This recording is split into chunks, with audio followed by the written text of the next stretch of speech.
હા, ભગવાન આદિનાથની પાસે 98 પુત્રો પહોંચ્યા છે. પ્રસંગ તમે જાણો છો એટલે હું એનો બહુ વિસ્તાર નથી કરતો, પણ પરમાત્મા આદિનાથ 83 લાખ પૂર્વ સંસારની અંદર રહ્યા અને 1 લાખ પૂર્વને માટે પ્રભુએ સંન્યાસનો સ્વીકાર કર્યો. 1000 વર્ષની પરમાત્માની સાધના અને બાકીનો સંયમ પર્યાયની અંદર પરમાત્માએ દેશનાઓ આપી અને એમાં એવી એક ઘટના બની કે પ્રભુ જ્યારે દીક્ષા લીધી ત્યારે જ 99 100 પુત્રોને કોને કયું રાજ્ય એ સૌને રાજ્યનું વિતરણ કરી દીધેલું હતું. પરંતુ ચક્રવર્તી રાજા ભરત, હવે બાય ડિફોલ્ટ એવી વાત છે કે જે રાજા ચક્રવર્તી બને છે અને જેટલા શતખંડ હોય છે એ 6 ખંડના જે રાજાઓ જેટલા રાજાઓ હોય એ રાજાઓએ આ ચક્રવર્તી તરીકે તો જ આરૂઢ થઈ શકે કે બધા રાજાઓ આને પોતાના નાથ તરીકે પોતાના સ્વામી તરીકે સ્વીકાર કરે. હવે ભરતના માટે એવી એક ટ્રેજેડી ઊભી થઈ. 100 ભાઈ, અમે ભાઈઓ છીએ અને એક બાજુ ચક્રવર્તી બનવું પ્રારબ્ધની અંદર નિશ્ચિત છે. એમાં કઈ તમે બાયકોટ કરી શકતા નથી. ના, અમે ચક્રવર્તી નહીં બનીએ, હું નીકળી જાઉં, નથી થતું. જે પ્રારબ્ધ છે, જે ડેસ્ટિની છે એ બનવાનું છે. એમાં કોઈ ફેરફાર કરી શકાય તેવું નથી. અને આ સિસ્ટમને લઈને આવેલા છે. એટલે ચક્રવર્તી ભરત 98 દીકરાઓને, આમ તો 99 પણ બાહુબલી ગેરહાજર હતા અને બાહુબલી ગેરહાજર હોવાના કારણે બાહુબલીને મેસેજ પહોંચ્યો નહીં. અને તે વખતે કોઈ વોટ્સઅપ હતા નહીં, ઈમેલ હતા નહીં, ટ્વિટર ચાલતું ન હતું અને માટે બાહુબલીને મેસેન્જર પહોંચે છે અને પહોંચેલા મેસેજ બાહુબલી સુધી પહોંચતા નથી. બાહુબલી કોઈ દેશાટનની અંદર નીકળેલા હતા. બાકી 98 એને સમાચાર પહોંચે છે. દૂત મળ્યા અને દૂતોએ 98ને કીધું કા તમે ભરતને નેતા તરીકે, માલિક તરીકે સ્વીકાર કરો અને નહીં તો યુદ્ધ માટે તૈયારી કરો. તો કે 98 કોઈ ગાજા જેવા નહોતા. હા, તમારા જેવા જ હતા બધા. हाँ, देख लेंगे क्या है, समझ लेंगे, हम छोटे हो तो क्या हो गया, हम भी किसी से कम नहीं है. અને એ બધું આમ લઈને જ આવતા હોય છે. પોતાની औकात કેટલી છે એ સમજવા માટે તૈયાર નથી. પોતાની ઈચ્છા શું છે એ જ સમજાય છે. શક્તિ અને ઈચ્છા આ બંને કોમ્પિટિશનની અંદર ચાલે છે. હા, કોમ્પિટિશનની અંદર ક્યારેક ઈચ્છા એવું કે છે કે શક્તિ છે કે નહીં વિચાર ન કરો, નીકળી પડો. અને શક્તિ એમ કે છે કે ભાઈ હું રિમોટ કંટ્રોલ છું. અને રિમોટ કંટ્રોલની અંદર પાવર વીક હોય, ભલે રિમોટ કંટ્રોલ પાવરફુલ હોય, પણ આની અંદર ગોઠવેલા સેલ વીક હોય તો રિઝલ્ટ બરાબર આવતું નથી. એટલે એક વાત સમજી રાખજો, શક્તિ એ રિમોટ છે પણ નસીબ એ પાવર છે. હા, એ નસીબ સેલ છે.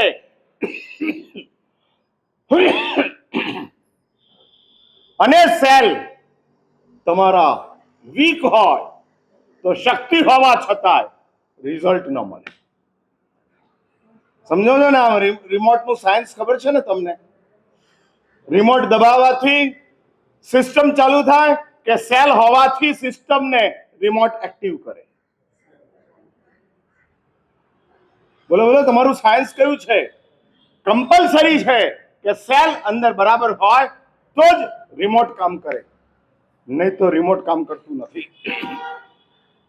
એટલે જો તમારી પાસે ઈચ્છા છે, શક્તિ છે, પણ નસીબ નથી અથવા તો નસીબ વીક છે તોય કામ થતું નથી. પણ મોટા ભાગના માણસો ઈચ્છાથી જ દોડતા હોય છે. શક્તિ છે કે નહીં, નસીબ કામ કરે છે કે નથી કરતું, મેટર ઇમમટીરિયલ. મારી ઈચ્છા છે માટે હું ચાલીશ. હા, અને એના જ કારણે કેટલીક વાર આપણે આપણા આત્મવિશ્વાસને ગુમાવતા જઈએ છીએ. કારણ કે ભાઈ તારી औकात નથી, ભલે તારી ઈચ્છા હોય. હા, મનના મિનારા મેં બાંધ્યા તા આભ ઊંચા, આખરે જોયું ત્યારે તૂટીને પડ્યા. મનના મિનારા, એનો જ અર્થ ઈચ્છા. અને ઈચ્છા બહુ ઊંચી વિચારેલી હતી. હા, બહુ ઊંચી. અને લોકશાહીની અંદર બધા જ ઈચ્છાઓને આધીન ચાલે છે. હા, અહીં બેઠેલો એમ કે હું ભારતનો વડાપ્રધાન બનીશ, કારણ કે લોકશાહી છે, કોઈ પણ બની શકે. ભૂતકાળની અંદર રાજાશાહી હતી તો રાજા બનવાનું પાત્રતા જે રાજાને ત્યાં જન્મે એને જ હતી. લોકશાહીની અંદર બોલો તો ખરા, બધા વી ઓલ આર કિંગ. બસ મારા સાહેબ ખાલી લડવાનું જ બાકી છે, બાકી દિલ્હીની પાર્લામેન્ટમાં આપણે જીતીએ એમ છીએ. હા, ઘરમાં હારેલો છે ને દિલ્હીમાં જીતવું છે. હા, 10 મેમ્બરો ફેમિલીની અંદર હોય ને તો 9 વોટ એની સામે પડે એમ છે, એનો એકલાનો જ વોટ એની સાથે આવે એમ છે, બાકીના 9 એની સામે છે. એટલે ઘરમાં હારે છે અને દિલ્હીનું સર જીતવું છે. અને એટલે જ આ ઈચ્છાઓ છે. હા, રાજાશાહીમાં થયું ને કે આપણે વિચારીએ કે આપણે રાજા થઈ શકીએ એમ છે જ નહીં, કારણ કે રાજાને ત્યાં જન્મ્યા જ નહીં. એટલે આપણે ત્યાં આગળ ડેડલાઈન છે. પણ લોકશાહીમાં વી ઓલ, અમે બધા જ પહોંચી શકીએ એમ છે. હા, માત્ર એટલી જ શરત છે, 35 વર્ષની ઉંમર હોવી જોઈએ, પછી અમે ભારતના પ્રધાનમંત્રી બની શકીએ. હા, એક નિયમ છે કે ભારતના પ્રધાનમંત્રી બનવા માટે લેસ એજ 35 યર્સ, અને ચાલે છે. એટલે જ અને હું તમને વાત નીકળી છે તો કહી દઉં કે દોસ્તો, જો મજા કરવી હોય તો ઈચ્છાનું માનશો નહીં. ઈચ્છાનું માનનારો દુઃખી જ થાય છે. મજા કરવી હોય તો શક્તિને જોઈ રાખો. હા, મારી પોતાની શક્તિ કેટલી છે, અને આથી આગળ વધી અને નસીબને જુઓ. આ 98 ભાઈઓ, ભાઈ છે, રાજ મળેલું છે. શી રીતે અમે ભરતને અમારા રાજા તરીકે સ્વીકારીએ? ભાઈ તરીકે ભરત મંજૂર છે, પણ અમારા રાજા તરીકે ભરત અમને મંજૂર નથી. અને એટલે આ લોકો મૂંઝાય કે શું કરવું, યુદ્ધ કરવું કે ભરતને રાજા તરીકે સ્વીકારી લેવો? અને મૂંઝાયેલા બધા ક્યાં પહોંચ્યા? ભગવાન આદિનાથ. કોટ કોણ હતી? ભગવાન આદિનાથ. હા, એટલે આ સંસારમાં સૌથી પહેલા જજ ભગવાન આદિનાથ બન્યા. હા, સૌથી પહેલી પ્રશ્નોત્તરી ભગવાન આદિનાથ સાથે થઈ. અને પરમાત્મા આદિનાથે 98 આવ્યા, ભગવાન આદિનાથને સવાલ કર્યો, અને પ્રભુએ જે જવાબ આપ્યો, અને જવાબ આપવાની અંદર 98 ને પરમાત્માએ માત્ર રાજ્ય છોડવાનું નહીં, સંસાર આખો છોડાવી દીધો. એટલે આ પહેલી પ્રશ્નોત્તરી થઈ. આ સંસારની અંદર સૌથી પહેલી પ્રશ્નોત્તરી 98 દીકરાઓ અને ભગવાન આદિનાથની વચ્ચે પહેલામાં પહેલી આ પ્રશ્નોત્તરી થઈ. અને ત્યાર પછી બીજી પ્રશ્નોત્તરી ઇતિહાસની અંદર કૃષ્ણ અને અર્જુનની આવે છે. શ્રી કૃષ્ણ અને અર્જુન. હવે એની હું ચર્ચા કરતો નથી, સીધો આગળ વધું છું. એ જ પરમાત્મા નેમનાથના સમયની અંદર ત્રીજી એક પ્રશ્નોત્તરી આવે છે, અને ભગવાન નેમ અને ગત્સકુમાલ એની વચ્ચે એક પ્રશ્નોત્તરી થાય છે. દીક્ષિત થયેલા ગત્સકુમાર ભગવાન નેમને સવાલ પૂછે છે, અને ભગવાન નેમ જવાબ આપે છે, અને ગત્સકુમાર સાધનાની અંદર આગળ વધે છે. એટલે ત્રીજી પ્રશ્નોત્તરી આગળ વધે છે. અને પછી આવે છે સોક્રેટિસ અને પ્લુટોની વચ્ચે એક પ્રશ્નોત્તરી ચાલી છે. ગ્રીસનો બહુ મોટો તત્વચિંતક સોક્રેટિસ, સુકરાત, અને સુકરાતે આ સંસારની અંદર એવું એક વાત પ્રસ્થાપિત કરી, ધન મહાન નથી, જન મહાન છે. ધન હોવા છતાંય જો જન ન હોય તો એ ધન વ્યર્થ છે, અને માટે મહત્તા જનની છે, ધનની નથી. અને પ્લુટો અને સોક્રેટિસની વચ્ચે વાર્તાલાપ થયો છે. રિપબ્લિકન નામનું પુસ્તક છે સોક્રેટિસનું, પ્લુટોને ચર્ચાનું, અને રિપબ્લિકન પુસ્તક એની ઉપર વિવેચના ચાલતી હોય છે. અને ત્યાર પછી પ્રશ્નોત્તરી આવે છે પરમાત્મા મહાવીર અને ઇન્દ્રપતિ ગૌતમ. અને પરમાત્મા મહાવીર અને ઇન્દ્રપતિ ગૌતમની વચ્ચે ચાલેલી પ્રશ્નોત્તરી 5મા નંબરના અંગની અંદર વ્યાખ્યા પ્રજ્ઞપ્તિ, આનું નામ જ આપ્યું છે વ્યાખ્યાની પરિભાષા. હા, ઇન્દ્રપતિ ગૌતમ પ્રભુને સવાલ પૂછે છે. કોઈ સવાલ પૂછવી પડે એવું અજ્ઞાન ગૌતમની પાસે નથી, અને જવાબ આપી અને ઇન્દ્રપતિ ગૌતમને સંતોષ આપવો પડે એવો અસંતોષ ગૌતમને નથી. એટલે બંને ઇક્વલ લેવલની ઉપર ગોઠવાયા છે, ઇક્વલ લેવલની ઉપર. છતાંય ઇન્દ્રપતિ ગૌતમ જગતને એક મેસેજ આપવા માંગે છે, शिष्य शिष्य ही होता है, गुरु गुरु है.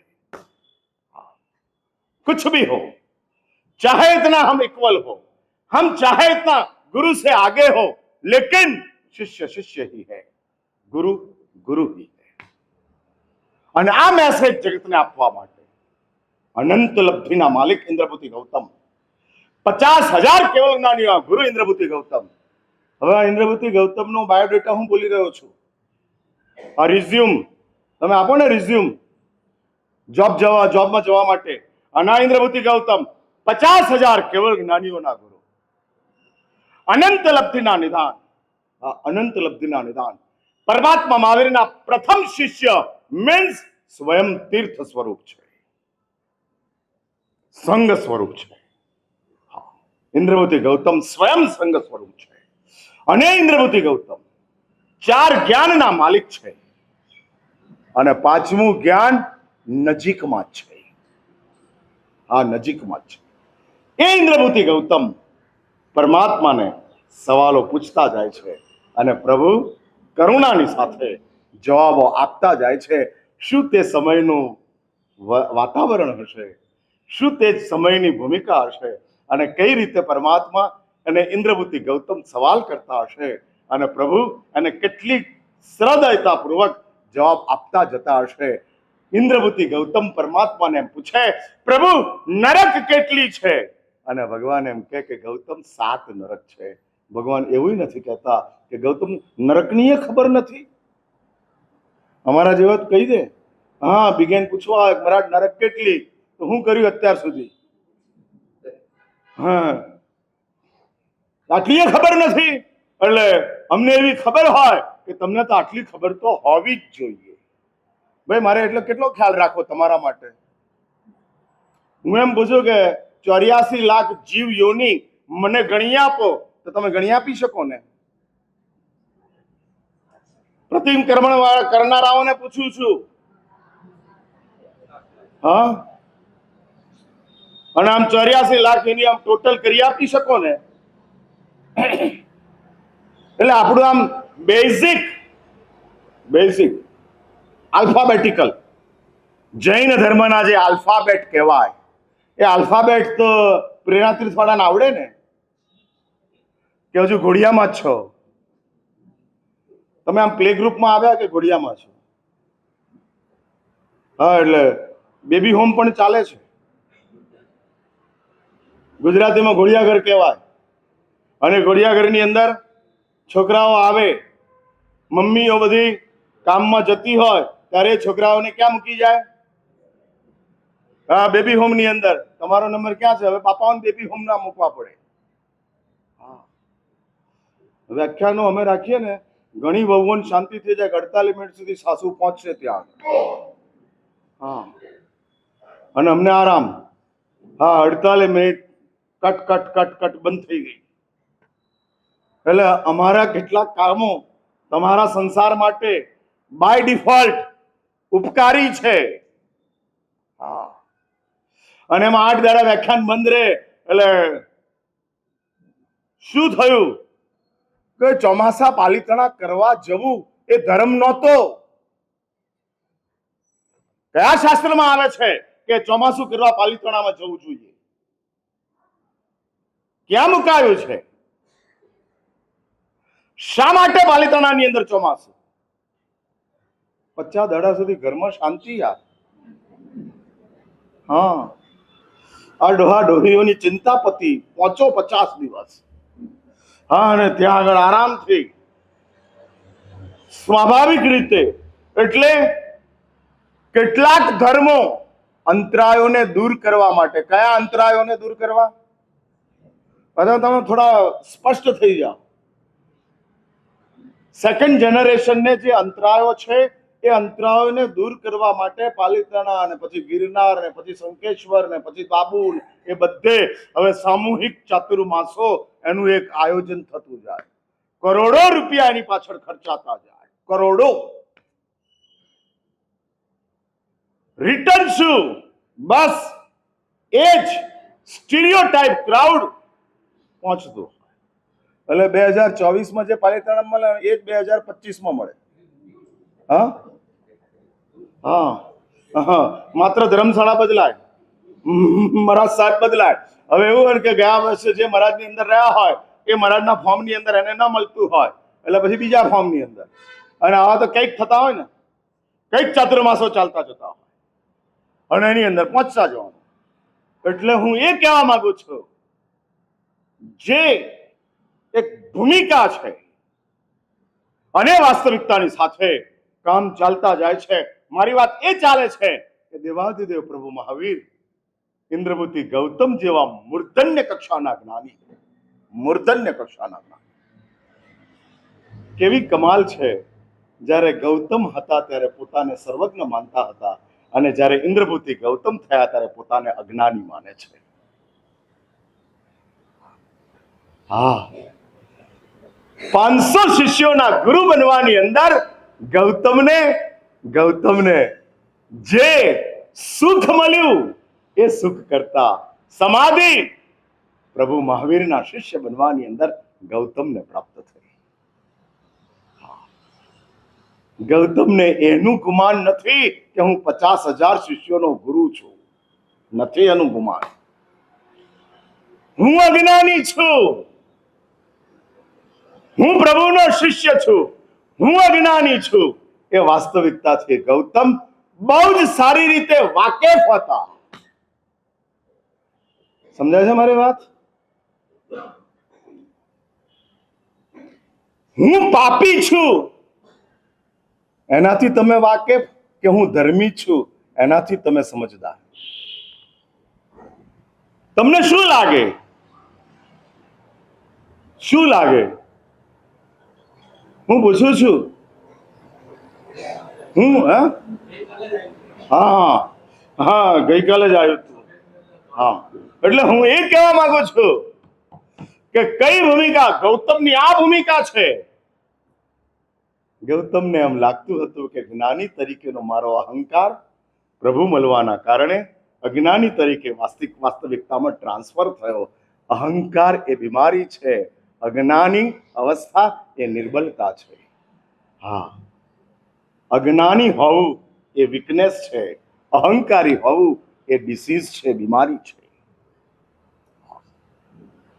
એટલે અજ્ઞાનનો ઈલાજ થાય, અહમનો ઈલાજ મુશ્કેલ છે. ગૌતમ જેવા કોક જ મહાત્માઓ હોય કે જે અહંકારનો ઈલાજ પ્રભુના શિષ્યત્વ દ્વારા પ્રાપ્ત કરે છે. હા, અને આ ગૌતમ અને પરમાત્માની વચ્ચે આવી એક પ્રશ્નોત્તરી ચાલી. એટલે આધ્યાત્મિક જગતની અંદર આવી એક પ્રશ્નોત્તરીની પરંપરા ચાલુ છે. અને પ્રશ્નોત્તરીની પરંપરાની અંદર હું દર મંગળવારના દિવસે તમારા મગજની અંદર જે કાંઈ આમ તેમ ચાલતા હોય, એટલે હું ઘણીવાર કહું છું કે બીજા બધા દિવસોની અંદર વ્યાખ્યાનમાં આવો કે ના આવો, મંગળવારે કમ્પલસરી આવો. કારણ કે આમે તમને બધાને ધર્મ માટે એટલી બધી શ્રદ્ધા નથી. અને વધુ સાચી મારે વાત કરવી હોય તો હું એમ કહી શકું કે ધર્મ તમે જે કોઈ કરો છો એ શંકાની સાથે કરો છો. અને ધારો કે તમને કોઈ ધર્મની બાબતની અંદર શંકા નથી તો એ ધર્મ તમારો આદતથી ચાલે છે. અહંભાવ, શ્રદ્ધા ખોવાઈ ગયા છે. હા, ખોવાઈ ગયા છે, નથી જડતા. અને શ્રદ્ધા અને અહોભાવ નહીં જડતા હોવાના કારણે આપણો ધર્મ જે એની ગ્લેમર આવવી જોઈએ, હા એની ગ્લેમર એટલે સમજ્યા ને તમે? હા, એક એની ડિસન્સી દેખાવી જોઈએ, એની એક સૌંદર્ય પ્રગટ થવું જોઈએ. એ સૌંદર્ય હજુ પ્રગટ થતું નથી. હા, નથી થતું. એવું સૌંદર્ય કેટલીક વાર મને મંદ મિથ્યાત્વી ગણાતા અથવા તો જૈન ધર્મ સુધી નહીં પહોંચેલા અને અજૈનોની અંદર ક્યાંક સ્વામિનારાયણની અંદર દેખાય. હા, એ લોકોના મોઢા ઉપર જે ભગવાન સ્વામિનારાયણ પ્રત્યેની સદભાવના, સમર્પણ અને જે એના માટેનો અતૂટ વિશ્વાસ, હા, એ દેખાય, જોવા મળે, જે તમારા સામાયિકમાં મને જોવા નથી મળતો. કદાચ મારી ભૂલ હોય, હા, હું તમને ઓળખવામાં ભૂલ્યો હોઉં એવું બને, હા, પણ એ ઓળખ જેમ દેખાતી જાય, સ્પષ્ટ સમજાતી જાય અને જે આમ ભાવના ઉછળતી જાય, નથી જડતી. કારણ કે આપણી પાસે જે ધર્મ ચાલે છે એ ધર્મમાં શ્રદ્ધા અને અહોભાવ આ બંને લગભગ શૂન્ય થવા માંડ્યા છે. હા, લગભગ વારસામાં મળ્યો છે માટે જૈન ધર્મ ગમે છે કે સમજાયો છે માટે જૈન ધર્મ ગમે છે? મારો સવાલ સમજાયો ને તમને? હું એમ પૂછું છું કે વારસામાં મળ્યો છે માટે જૈન ધર્મ ગમે છે કે સમજાયો છે માટે જૈન ધર્મ ગમે છે?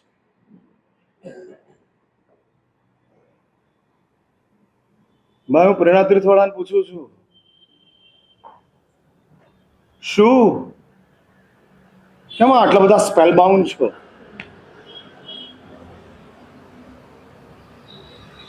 શું છે?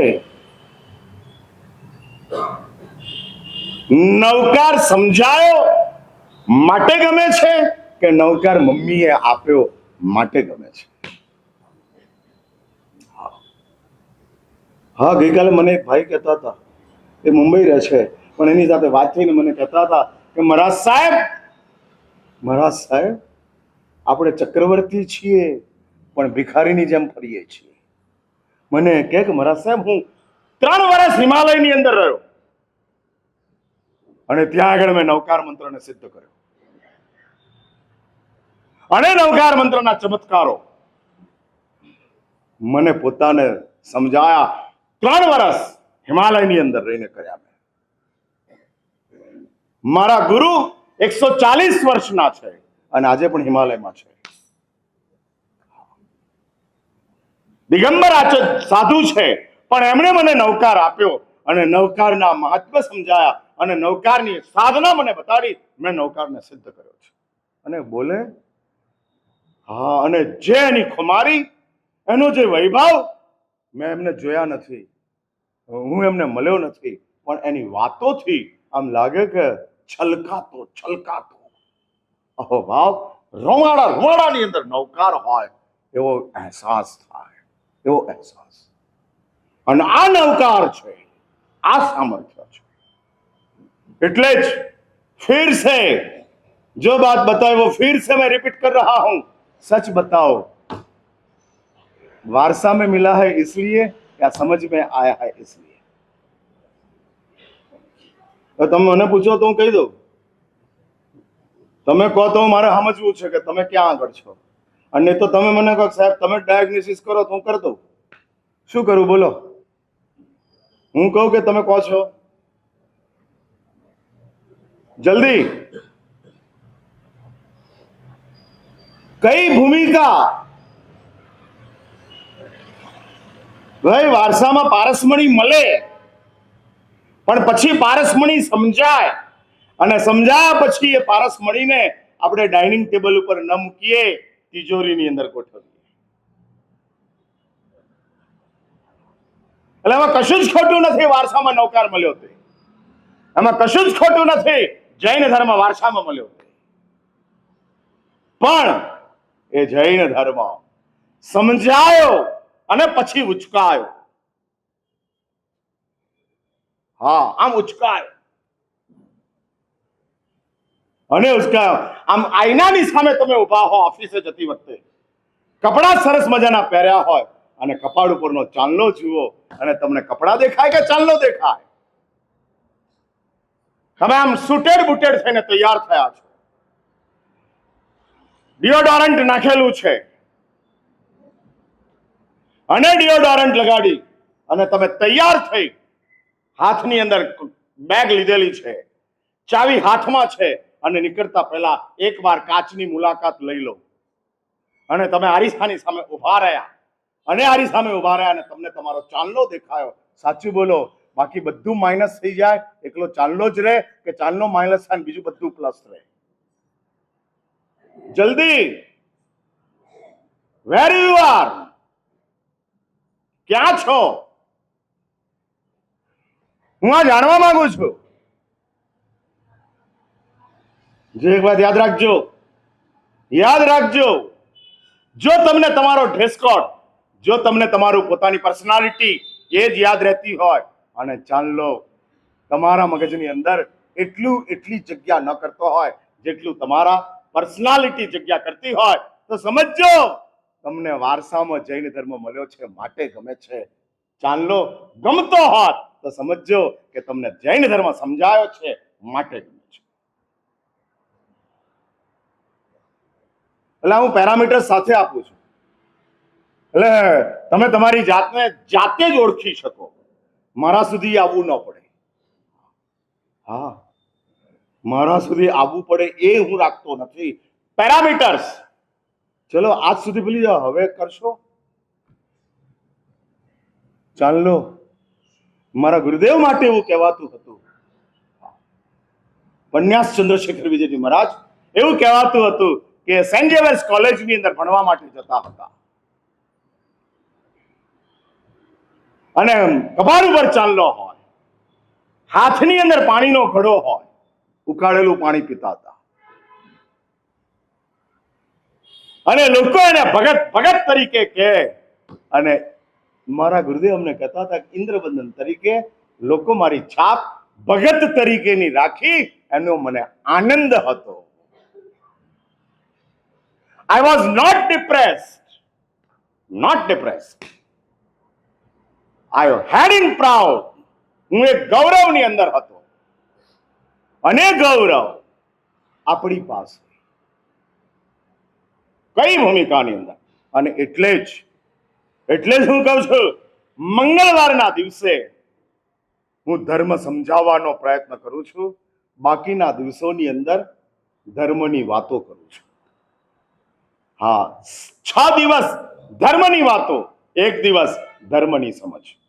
અને એની અંદર માધ્યમ મેં પ્રશ્નોત્તરીનું ગોઠવ્યું છે કે જેના દ્વારા તમારા મગજની અંદર જે કંઈ આમ તેમ ચાલે છે, ધર્મ નથી સમજાતો કે ધર્મ નથી કરવો,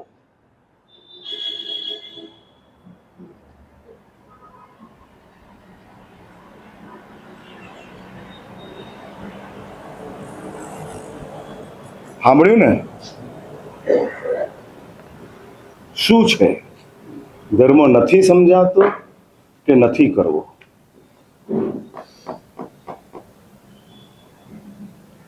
કઈ ચીજ? સાચું કહી દઉં? ડાયગ્નોસિસ કરી દઉં? હા કે છોડી દો કૌશલભાઈ? કરી દો? હા, આને દો મારા સાહેબ, હરકત નહીં. હા, અમે બધા હેલ્મેટ પહેરીને આવીએ છીએ, પેડ બાંધીને આવીએ છીએ. અમને ખબર છે કે તમારા બાઉન્સરો જ આવવાના છે, એટલે અમે રેડી જ છીએ. અને અમે રમવા માટે થોડા આવીએ છીએ, તમારી સ્કિલ જોવા આવીએ છીએ.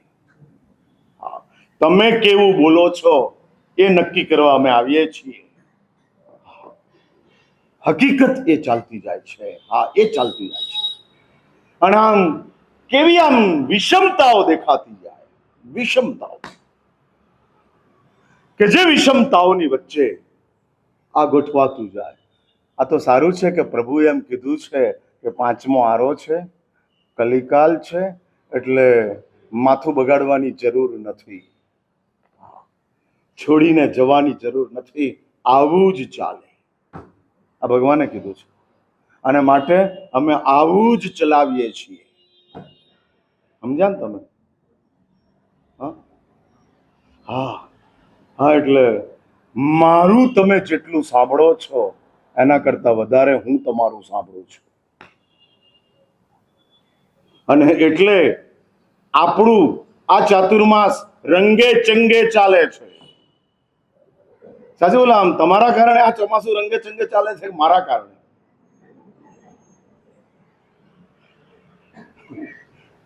શું શું લાગે? હા, જે કઈ આમ બહુ સરસ ચાલે છે, કોઈ તકલીફ નથી, અને આરામથી અને કાર્તક સુદ પૂનમ સુધી આવું જ ચાલશે. એમાંય ટેન્શન રાખવાની જરૂર નથી. મને છે હજુ તો 15 જ દાડા થયા છે, હજુ 3.5 મહિના બાકી છે. Don't worry. હું તમને નથી ઓળખતો, પણ હું મને તો ઓળખું જ છું. હા હા. એટલે હું તમારા માટે, તમે મારા માટે અજ્ઞાત છો. હા, એટલે હું તમને નથી ઓળખતો, પણ હું મને ઓળખું છું. અને મને ઓળખવાના કારણે હું સમજુ છું કે કોમ્પ્રોમાઇઝ કરવાની મારી કેપેસિટી કેટલી છે. હા, ગુરુની કૃપા છે. અને એટલે હું બધી જ રીતે બહુ બહુ ક્લેરિટી સાથે આપણે ચાલીએ છીએ. માટે જ આ જે ભૂમિકા છે, એટલે બહુ જ સ્વસ્થતાની સાથે હું કોઈ વાત મંગળવારના દિવસે શ્રદ્ધાની કરતો નથી, માત્ર લોજિક સાથે વાત કરતો જાઉં છું. અને એવું છે ને કે તમારી પાસે કાઉન્ટર સવાલ ન થાય એવા બધા જ લોજિકો હું આપતો જાઉં છું. હા, આપતો જાઉં છું, કે જેને તમારે એક્સેપ્ટ કરવા જ પડે. અને એટલે જ આ જે છે, શાસ્ત્રોએ આવી એક ભૂમિકાઓ બતાડી છે, અને બતાડેલી તે ભૂમિકાઓને લઈ અને હું આગળ વધતો જાઉં છું. આજે પણ કેટલાક પ્રશ્નો છે. એમાં પહેલો જ સવાલ છે, ચોવિયાર ન કર્યો હોય તો સવારે નવકારસીના પચકાણ થઈ શકે કે ન થઈ શકે? આવા કેટલાક કોમન સવાલો હોય છે. આ ઘણા એવું માનતા હોય કે અમે ગઈકાલ રાતે ખાધું, હવે સવારે ઉપવાસ કરવો હોય કે 4મી તારીખે આંબીલ કરવું હોય તો 3 ઓગસ્ટે રાતે, આમ તો રવિવાર જ છે પાછો, અને રવિવારના દાડે તો બહાર જવું જ પડે.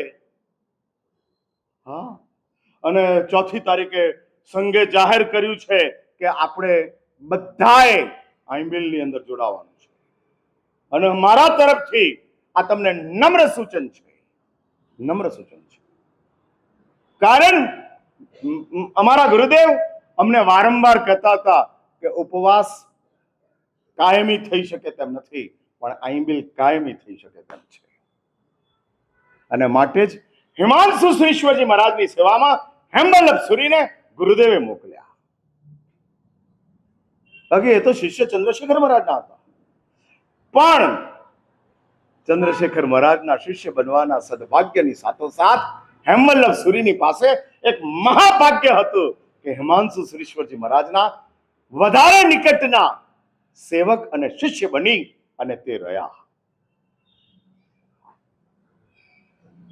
લગાતાર 27 વર્ષ 10,000 આંબીલ સાથે લગાતાર 27 વર્ષ. અને પારણાનો વિચાર જ નથી. પ્રતિજ્ઞા સાથે બેઠેલા છે, પ્રતિજ્ઞા સાથે. હા, અને વિટામિન્સોની કોઈ ડેફિશિયન્સી આવતી જ નથી. પણ હું એ કહું છું કે અમારા ગુરુદેવ કહેતા હતા કે ઉપવાસ એ સાધુઓ માટે જેટલો મહત્વનો છે, આના કરતા આંબીલ સાધુઓ માટે વધુ મહત્વનું છે. કારણ કે લાંબા સમય સુધી આંબીલ થઈ શકે તેવું છે. અને એ આંબીલની આરાધના શ્રી સંઘની અંદર સામૂહિક રીતે, વાત નીકળી એટલે હું થોડું માર્કેટિંગ કરેલું. હજુ અમારો જે લિસ્ટેડ કરવાનો છે, લિસ્ટેડ કરવાનો આંક હજુ પહોંચ્યો નથી, એટલે હું આ માર્કેટિંગ કરું. અને એવું છે ને કે 1008 આંબીલ પ્રેરણા તીર્થ માટે ઇમ્પોસિબલ ખરા કલ્પેશભાઈ? હા, ડિફિકલ્ટ ખરા? શેના ડિફિકલ્ટ? આગે ડિફિકલ્ટ હાલે. હું તું ની રમતમાં બોલતો તો તું મારી બાજુ આવ, એને ભલે કઈ બાજુની વાત કરે છે? હા, એટલે ઇમ્પોસિબલ નથી, બરાબર, ડિફિકલ્ટ.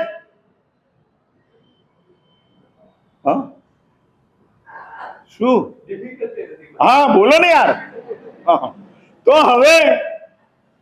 હવે એક વાત છે કે થોડા આમાં કોન્શિયસ થવાનું છે. હા, નો ઇમ્પોસિબલ, નો ડિફિકલ્ટ, ઇઝીલી રીચેબલ. હા, એક્સેસેબલ છે. હા, એક્સેસેબલ, ઇઝીલી એક્સેસેબલ છે, પહોંચી શકાય તેવું છે. એમાં કોઈ વાંધો આવે એવો નથી. માત્ર અહીં જે બેઠેલા છે ને 200-300 જણા, જે અહીં બેઠેલા છે એવું નક્કી કરે કે આપણે 3 જણને કહેવાનું અને દરરોજ 3 નવાને કહેવાનું. હા, અને ત્રીજી તારીખે હાજે આજથી માંડો તો હવે ત્રીજી તારીખને કેટલા દાડા છે? 6 દાડા. આમ તો 5 જ દાડા, બુધ, ગુરુ, શુક્ર, શનિ અને રવિ, 6 દિવસ. હા, બુધ, ગુરુ, શુક્ર, શનિ, રવિ 6 દિવસ છે. અને 6 દિવસની અંદર તમે 3 જણાને કહો તો કેટલા થાય? કેટલા થાય? ગણિત મારું કાચું છે એટલે પૂછું છું. હા, 18 થાય. એ દરરોજ 3 જણને કહેવાનું અને ત્રીજી તારીખે 18 જણને વળી પાછા ઇન્ફોર્મ કરવાના. અહીં બેઠેલા બધા. અને એવું છે ને કે mouth publicity is best publicity. હા, તમે એમ કહો કે આપણે 4મી તારીખે આઈમેલ કરવાના છે. મોદી સાહેબ એમ કીધું ને, ઘર ઘર તિરંગા વચ્ચે આપેલું ને 4 વર્ષ પહેલા, ઘર ઘર તિરંગા, ઘર ઘર તિરંગા. અને ઘર ઘર તિરંગાની અંદર મોદી સાહેબ ઇલેક્શન જીતી ગયા. એ જ રીતે ઘર ઘર આઈમેલ. હા, ઘર ઘર આઈમેલ કે જન આઈમેલ. હા, અને આપણે જન આઈમેલ કરતા જઈએ ને તો કૌશલભાઈ થાકી જાય. પછી એમ કે હવે પાસ નથી, નો વેકેન્સી, હવે બીજે ક્યાંક સોમેશ્વર જાઓ, બીજે જાઓ. અહીં આગળ 1008 થી વધારે અમે લેવાના નથી. આ ગુરુદેવ કહેતા હતા નિત્ય આઈમેલ. અને આઈમેલની તાકાત છે, સામર્થ્ય છે. હા, એટલે આત્મકલ્યાણને માટે ઉપવાસ છે, પણ અંતરાય નિવારણ માટે આઈમેલ છે. અને હજુ તમને આત્મકલ્યાણની એવી કોઈ ભૂખ જાગી હોય એવું દેખાતું નથી. બરાબર છે મારી વાત? ભાઈ, અહીં બેઠેલાઓમાં આત્મકલ્યાણની ભૂખ 80 જણાને જ જાગી અને એમાં 10 તો આઉટ થઈ ગયા પાછા. હા, 80 પાસ મારા ગયા શત્રુંજય તપના, અને શત્રુંજય તપના 80 પાસ ગયા, એમાંથી 10 આઉટ. હા, આમાં સૌથી પહેલા અમારા કલ્પેશભાઈ આઉટ થયા. હા, અને આ પછી લાઈન 9 ની લાગી. એટલે આત્મકલ્યાણ માટે 70 જણા શત્રુંજય તપ ઉપવાસની આરાધના સાથે કરે છે. પણ અંતરાય નિવારણ, અંતરાય એટલે સમજો છો ને તમે? આમ હર્ડલ્સ, પતિ અને પત્નીની વચ્ચે મેચિંગ નથી, આ શું કહેવાય? અંતરાય કહેવાય કે આત્મકલ્યાણ કહેવાય? ના, મેચિંગ ન હોય આત્મકલ્યાણ કહેવાય. આ સારું છે કે ભાઈ મેચિંગ નથી, એ એના રસ્તે, હું મારા રસ્તે, એમાં વાંધો શું? એટલે પતિ અને પત્નીની વચ્ચે ન બનતું હોય એ હકીકતમાં સારી વાત છે. આપું આશીર્વાદ આખા સંઘને.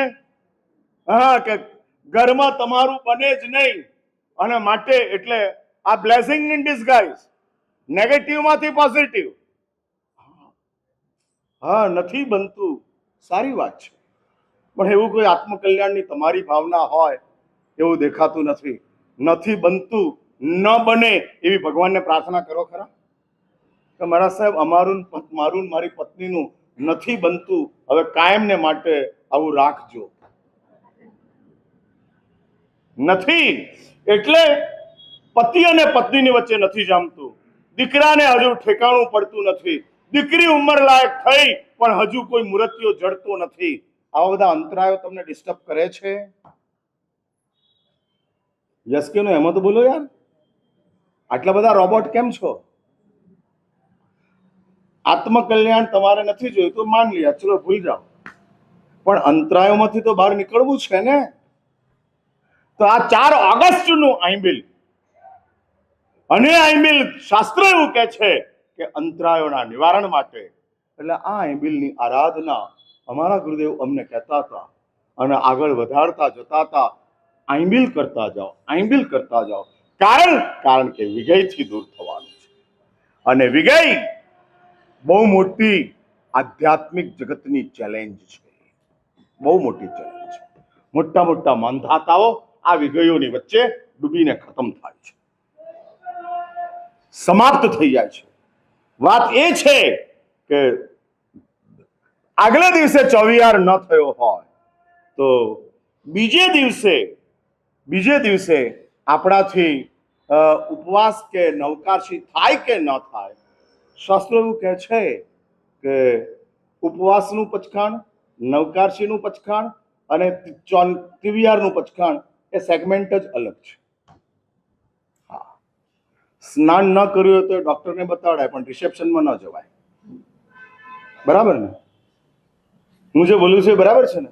એટલે સ્નાન કર્યા વિના રિસેપ્શનમાં ન જવાય. એટલે રિસેપ્શન અલગ ભૂમિકા છે અને ડોક્ટર અલગ ભૂમિકા છે. બહુ થાર છે. પણ મારા સાહેબ, હું તો એક જ છું ને, તોય તું એક હોવા છતાંય સ્નાન કર્યા વિના, હવે હાર્ટમાં દુખે છે, સ્નાન કરવા જવાનું? પસીનો થઈ ગયો, ના હું પેલા નાહી લઉં, ધોઈ લઉં અને પછી હોસ્પિટલમાં જઉં. અલ્યા ઉપડી જઈશ. હા, ઉખલી જવાશે. એમાં હવે આમ હાર્ટમાં ચેસ્ટ પેન સખત છે અને તું એમ કે પસીનો થાય છે, પેલા નાહી લઈએ પછી જઈએ. ના, તરત જ સ્નાન બાન કર્યા વિના, કપડા બદલ્યા વિના, ભલે હાફ પેન્ટમાં હોય 5, હા, નહીં તો પૂરું થઈ જશે. હા, એટલે જ સ્નાન કર્યા વિના ડોક્ટરની પાસે જવાય, પણ સ્નાન કર્યા વિના રિસેપ્શનમાં બોલો ખરા, થોડો મને આરામ મળે યાર.